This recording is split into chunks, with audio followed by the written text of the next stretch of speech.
Многие люди задаются вопросом о том, в чем заключается смысл жизни.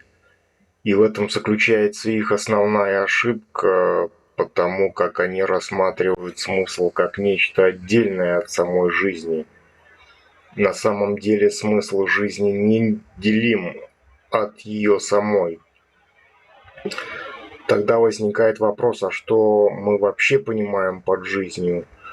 Жизнь – это уже существующая совокупность процессов. Когда человек думает о смысле жизни, он автоматически отделяет смысл от самой жизни, как бы ища его, при этом упуская из вида саму жизнь. Смысл неделим от самого человека, так как, находясь в поисках смысла, оторванного от самого себя, он становится носителем различных идей. Найти прибежище в некой внешней по отношению к самому себе идее не означает найти смысл.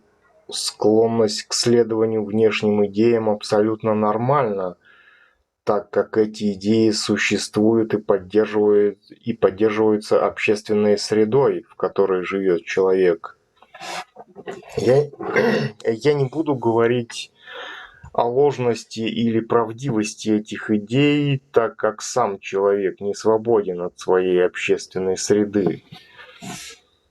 То есть культурная среда дает человеку подобие смысла, которое он воспринимает как некий ориентир в своей жизни.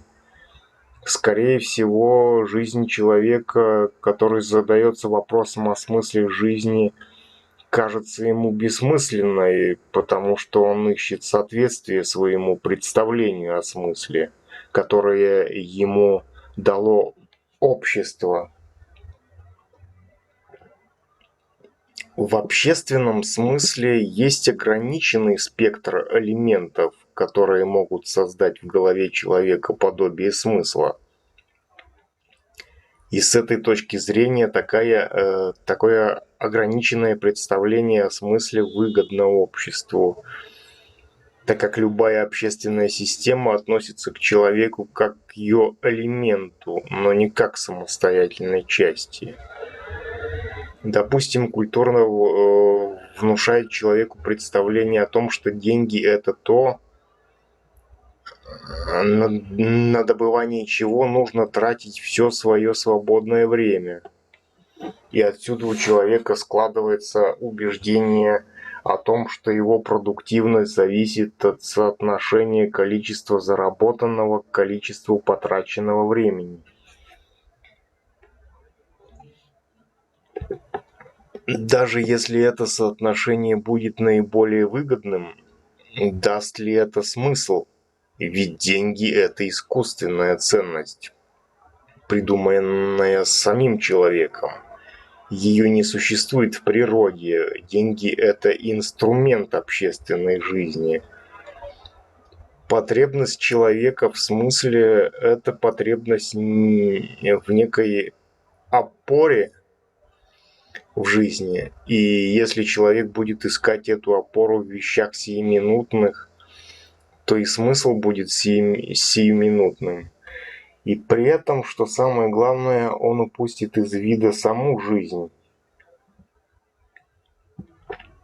Когда человек ориентирован исключительно на достижение чего-либо, сам процесс для него вторичен, а следовательно, смысл появляется только в качестве результата действия.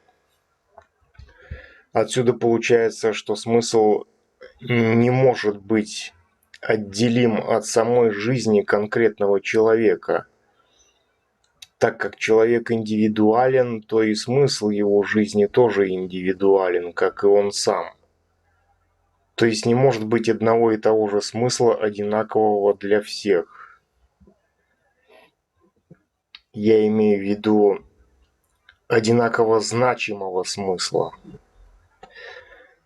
Человек становится заложником поиска смысла жизни лишь потому, как мне кажется, что в силу своей социальной животной природы Он измеряет смысл своей жизни значимостью своих действий для других людей. Я не хочу сказать о том, хорошо это или плохо, я хочу сказать о том, что смысл для каждого индивидуален, вне зависимости от того, какое значение имеют действия для других людей, его действия. Это можно увидеть на примере того, что никто никогда не превратится в другого человека, так как только он сам по-настоящему знает себя, свою природу. Вопрос о смысле жизни – поверхностный и нелепый вопрос. Вопрос о смысле жизни – поверхностный вопрос, потому что он упускает из вида саму жизнь, то, из чего эта жизнь состоит.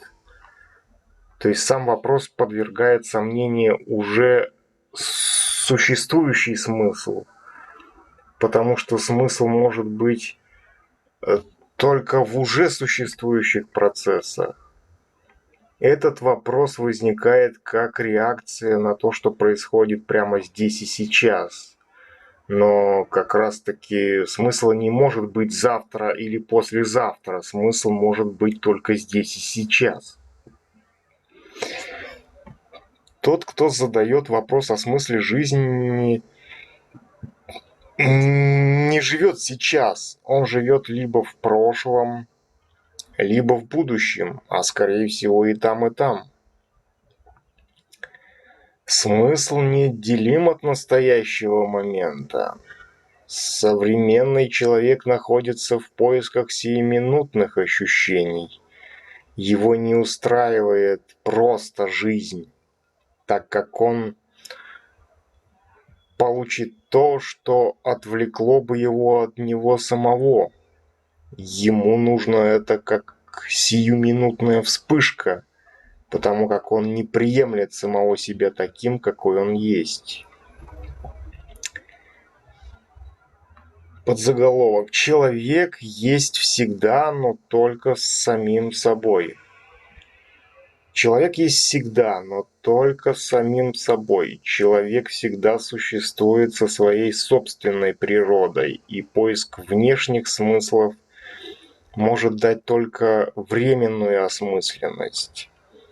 Человек рождается один и умирает один, а жизнь – это временный отрезок, временной отрезок, пока существует его биологическая оболочка.